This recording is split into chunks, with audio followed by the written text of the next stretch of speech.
बड़े भाई सलीम ताबिश कुरैशी साहब की एक पहाड़ी गज़ल आपकी नज़र। जदू तक रात नहीं मुकनी मैं दीवे बाल नहीं रहसा। जदू तक रात नहीं मुकनी मैं दीवे बाल नहीं रहसा। कदू चढ़सी का चन माड़ा मैं पुछनी पाल नहीं रहसा। जदू तक रात नहीं मुकनी मैं दीवे बाल नहीं रहसा। कदू चढ़सी का चन माड़ा मैं पुछनी पाल नहीं रहसा। और उडीका ने बटुल्ले विच तू ही दसना कदू तोड़ी। उडीका ने बटुल्ले विच तू ही दसना कदू तोड़ी। मैं छिमड़ा जोड़ नहीं रहसा ते पत्थर गाल नहीं रहसा।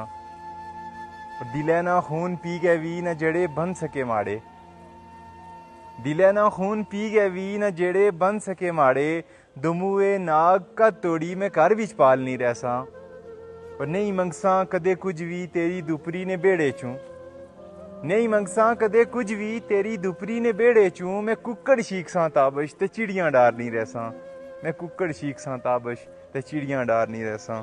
बहुत शुक्रिया।